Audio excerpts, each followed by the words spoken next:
This is Nigeria Now on Equa Television International. Thank you for joining us. And today on the show, I have Joyce Dekada with me. Always a pleasure. Good afternoon, Sir Solomon. Good afternoon. Pleasant afternoon to our viewers out there. Yeah, fresh week, you know, and then we are back with the activities of the nation, you know, protests here and there, you know, ruling here and there, and then people are still talking about the election. Some are congratulating the president-elect. Some are not comfortable with the entire process. And then already people are gearing up towards the governorship and House of Assembly's election come May 11th. And these are some of the things that already is going on, you know, in the Nigerian arena. And I believe that today we will just look at some few things and then we'll talk about them. And for our viewer out there, we're live on Facebook and YouTube. Just do well to join us because the conversation is holistic. So you can join us and we hear your own view towards what is happening in the nation.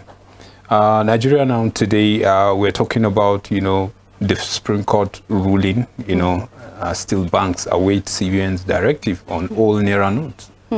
And I begin to wonder, like, since last week, we wake up with the breaking news that the Supreme Court have ruled over the initial directive by federal government on the Naira policy, you know. Now, it stands till December 31st. And then still up to now, people are still crying. Where are the Naira note? You know, people want to get access to their money. And then yet the CBN is quiet about it. Well, I'm not surprised at the silence because this is not the first time we witnessed that, even after Supreme Court's ruling. You will recall that on Friday, the Supreme Court ordered that the old Naira notes, talking about 500 Naira as well as 1,000 Naira, be allowed to circulate alongside the new ones until December 31st. And of course, some people have shared this concern even before the Supreme Court's ruling that if these new Naira notes, the old ones can go hand by hand, side by side until we have enough Apex Bank policy that says that as at February 10th, Supreme Court straight up to ask for an injunction, and which of governor of Kaduna State, the one of Zamfara, and then that of Kogi, were the three governors that actually initiated the suit against the federal government policy. But after some weeks, we saw how that other governors also tore the same path, supported the suit, and were with the federal government on that new Naira policy. But going by the Supreme Court's ruling, people have been awaiting to see what the Apex Court is going to say, because in a country like Nigeria, where we have the judiciary as an arm of government, you would expect that when a ruling or an order is being given, every other organ like remain muted, or every other individual remain silent. But obviously, what we see is like reverse was the case, because after the ruling of February 8th, saying that no, the federal government should allow the old Naira note until the hearing, we still saw the CBN saying that the old 500 Naira, the old 1,000 Naira ceased to be legal tender since February 8th. The president said, considering the hardship that the people are facing, he's allowing the old 200 Naira notes to go hand in hand with the new one till April 10th. And you recall that on February 22nd, which is the day that the Supreme Court was supposed to like sit on the same issue, it was adjourned to March 3rd. And people expressed concern like to mitigate the new policy, and no doubt to some extent the issue of kidnapping for ransom has reduced. But what we are not really against the policy personally, because looking at it on paper is a beautiful policy, but my concern, you can wake up around 2 a.m. 3 a.m. at the detriment of their life and going to the bank just so that they can get some cash. Then I think we need to reconsider the methodology. And again, while people await the order, or the old Naira note should be allowed to circulate the bank because of the ruling. So they were expecting, when you go to the bank, if you want 20,000 Naira, going by the minimum set by the CBN, you'll be able to have access to it. But just like myself and you, waking up this morning, we still saw queues at the ATM, even in the banks. And people are wondering, is it that the commercial banks are yet to hear the Supreme Court ruling? That they are not really seeing even the old dollars in circulation, but you won't blame the commercial bank because they are being regulated by the central bank. So of course directive must be given by the central bank, and so at a time like this we expect to hear statement coming from the CBN, from the federal government, but their mom and leaders coming out when there's issue, especially as regard policies such as this. We should see the CBN governor coming out to address Nigerians. Let's hear the federal government addressing. Keeping quiet will make us look like a joke, more like you're just waiting for reactions before you come. Like we have this attitude of being reactive to issues. So I think we can be proactive by keeping people informed. The banks have public relations unit, and I think they should utilize it by coming up to address people. Like we said, the methodology up till today, like you know that Nigeria largely we are still cash dependent because of the MSE, like that we have all these medium scale business enterprises, like they are still dependent on because 200, 500 and 1,000 naira. What happened to 100 naira, 50 naira, 20 naira, 10 naira? Why are we not seeing them in circulation? Then you should be able to see this denomination with POS operators and all of that. So you begin to ask yourself questions like this. So I think as good as the policy is, no sane country will allow its like more than half of its money outside of the banking system. It's not good for the economy. You will agree with me. But if we have a policy that has cash limit, like withdrawal limit and all of that, is a welcome idea. So let's not go against our word. Let's not make life difficult for people. The essence of governance, good governance, is to ensure that life is easy for people. So regard this morning, the new Naira policy and going by the order given by the Supreme Court, let's see the Apex Bank giving statement, because people now are anxious. People are waiting, like, can we see this morning circulation? Commercial banks are saying they don't have directive, and they are right. They are still waiting for directive because they are being regulated by the CBN. So we await statement or hearing press statement by the CBN as well as the federal government. Not reactive statement, but proactive ones. I agree with you, because by now we're supposed to hear the Attorney General of the Federation, you know, speaking, even on behalf of the federal government, because, you know, the suit went through his office. So at least by now we should hear, because he is the one that is guiding Mr. President, you know, according to whatever that is happening, you know, in the judiciary, you know, what to do and what not to do.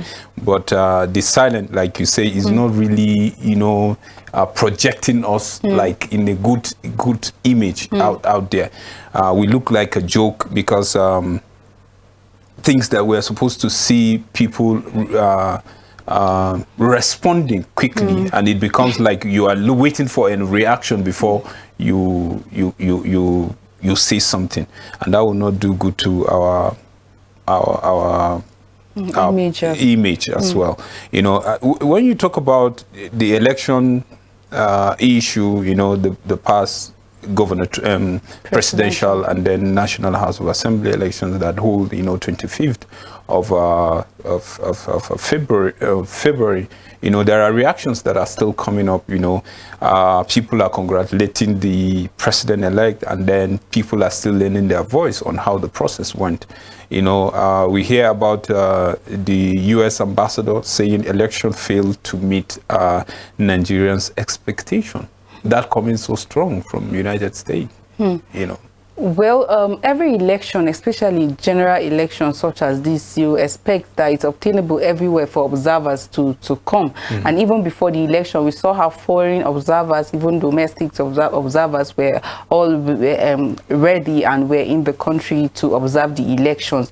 And we saw even these foreign observers coming before the day. And INEC addressing them, saying don't truncate the process of the election, just do your job and ensure you stick to the line you get. So hearing this presidential election failed to meet Nigerians' expectation coming from U.S. Ambassador Mary Beth Leonard, you agree with me that that's a report coming from somebody that has observed the election. This is not the first time we're hearing people saying, oh, I'm disappointed. We've had on The Choice 2023 on ECWA Television, we've had people call in to share their thoughts about the election, while some people commend INEC for the peaceful conduct of the election, like so many at the end of the election, especially when counting the behaviors of Nigerians toward the outcome still. You get, so people were really disappointed, sharing their grievances, like being disappointed with INEC, like more like INEC going against what it has said, especially drawing from the Electoral Act, where you see all the aggrieved parties or individuals, they will quote the Electoral Act, Section 60, Section 40, pointing to you how INEC went against its word. And no wonder Mary Beth Leonard, who is the U.S. ambassador to Nigeria, is saying that it failed to meet Nigerians' expectations. Their expectations that when you get to the polling unit, you're going to be accredited, and after being accredited, you have the opportunity to vote. After voting, your vote will be counted and transmitted to the IREF. But with most of the polling units, especially as regard the presidential election, results were not transmitted at polling units. And when you go to the collation center, National Collation Center in Abuja, what we saw was manual collation of results. And no doubt, she's saying it didn't meet Nigerians' expectations. So people were anticipating a process that was going to bring about change. People were so confident. No wonder the large turnout of even seeing 87 million Nigerians collecting their PVC. But when you go by the statistics that INEC are giving of the total number of voters, then it's even less than 30% of the 87 million. So how realistic is this in a time where we have a high and large turnout of voters coming out to participate in the process? INEC not meeting Nigerians' expectation or the election in general maybe could be characterized to factors such as late coming of INEC officials to polling unit, lack of the transmission of results from polling units, which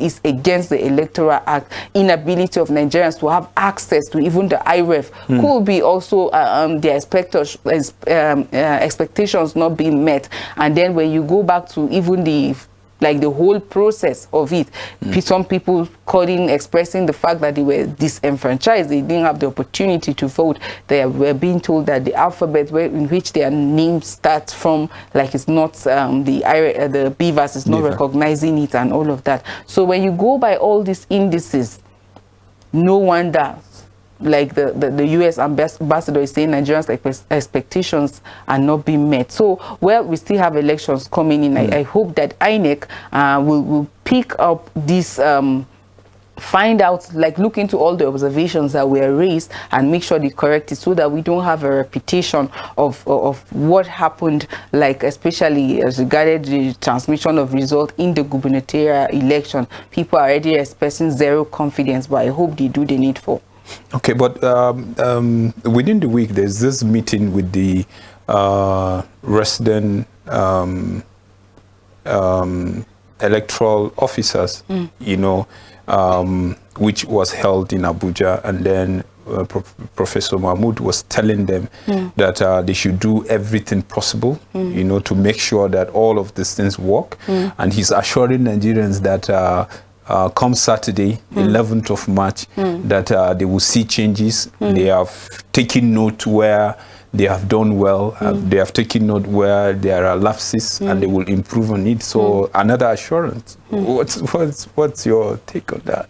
Like before the presidential and the National Assembly election, we've seen INEC chairman like reassuring every question that came up, like he had answers to it. In fact, Nigerians talk about the possibility of even the server being hacked. INEC chairman said, what are we here for if not to serve Nigerians? They have everything in place. There was rumor going on that INEC had plans to rig the election or truncate the whole process. He came out, he said Nigerians should disregard that information. Like everything is in place. nobody has any plan to work with any individual political party to truncate the process. Like all the questions that came, oh, what about the possibility of beavers not working at polling unit? Talked about the fact that an alternative will be provided and the election will be rescheduled within 24 hours. So when you ask all these questions, all the reassurances that were coming in, did INEC meet up with it? He said in real time, Nigerians will be able to have access to the result. Did we see that playing in the presidential election? So, you know, for me, it's good that he's giving reassurance. Like it's still all these assurances, reassurances, we saw it coming before the election. No wonder the large turnout, no wonder the confidence that Nigerians had about going out to vote. But more like reverse was the case. Why am I saying reverse was the case? Because personally, I tried having access to the IRF even on the day of the election when counting began. I didn't.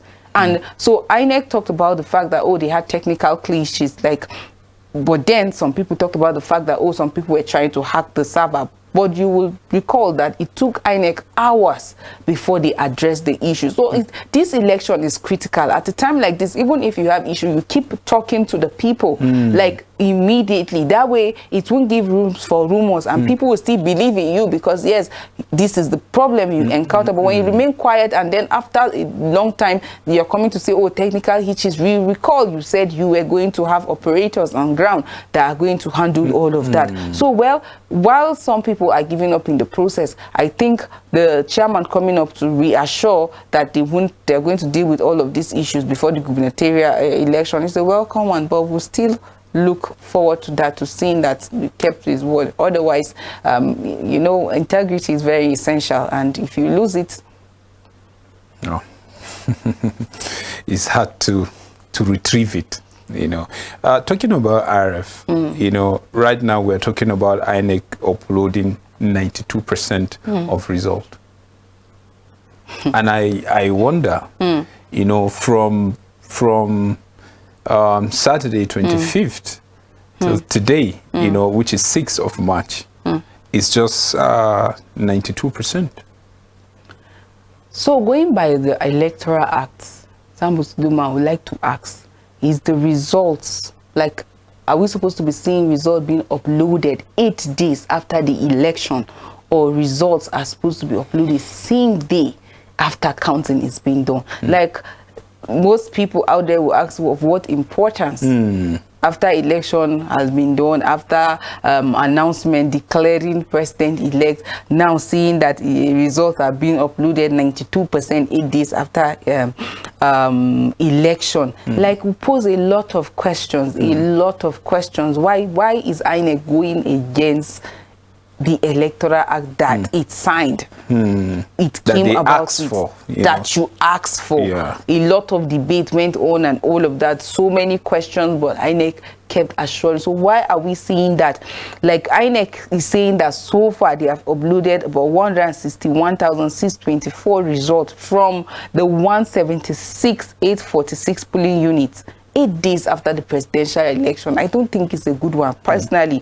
And as at the time that we're receiving these reports, like the electronic transmission of this result is still ongoing.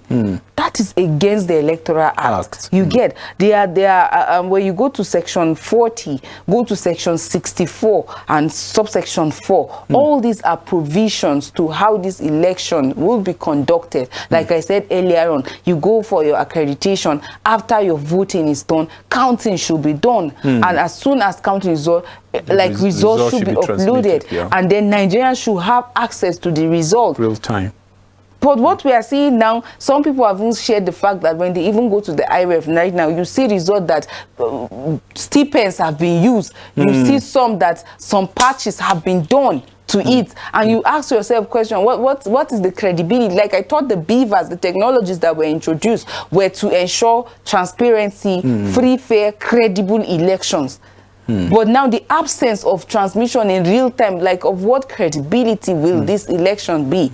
So that is the question. I'm sure that is the question that a lot of Nigerians have been asking. Oh, now you have already announced result and you're uploading result to the IRF. So what confidence will I have on whatever I'm going right now to see on the IRF? Somebody opined that it is the same result that were collated manually at the collation center that are being uploaded, which was against the Electoral Act. The ideal advantage of the beavers was so that as it's being done, the information, the result is being gotten in real time. So when all this scope appear in Abuja, now while the collation is ongoing, they'll be able to like verify, check what they have from the beavers and then what is being announced, if they are in consonant. If they are not in consonant, meaning something is fishy somewhere. You get. But by the time you finish announcing the result that's coming from a scope, and then what you are uploading same, for example, on the IREF. No need. Yeah. You get. So I think like on that part, INEC didn't do well. No, they didn't, because from the assurances is the fact that we are going to have access to this in real time. And no wonder the US ambassador is saying that Nigerians are angry, Nigerians are frustrated, the expectations are not being met by INEC. So we hope to see, like we always maintain, we are not against whoever emerge, but how good is the process? Because the process will determine the credibility, the fairness of the election at the end of the day. So the process must not be overlooked.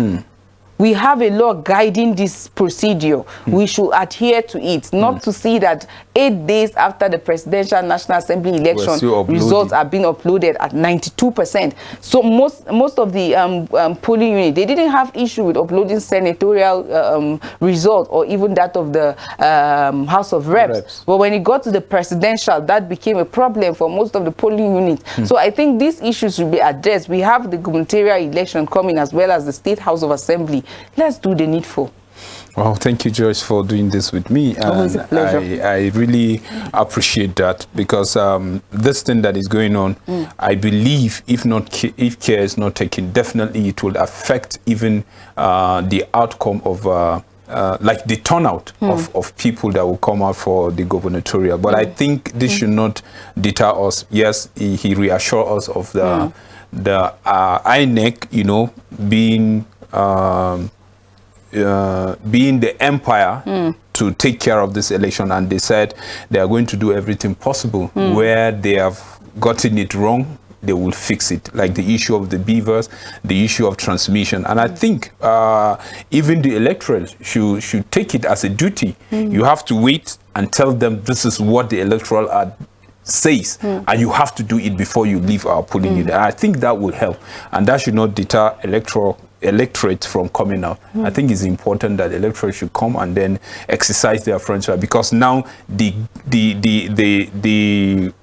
position is coming down to the people, because you have governors and then we have people that will make laws for the state, which is very key, is very important, because the governance is drawing close, and these people are key when you are to elect them, because they are closer to you this time around. So it should not deter us. We should come out and then vote. It is very, very important. Thank you so much, Joyce, once again. Yes, this is the much that we can take, and then tomorrow we'll come back and then look at some issues. The same station, same time. Thank you so much for doing this with us. Remain blessed.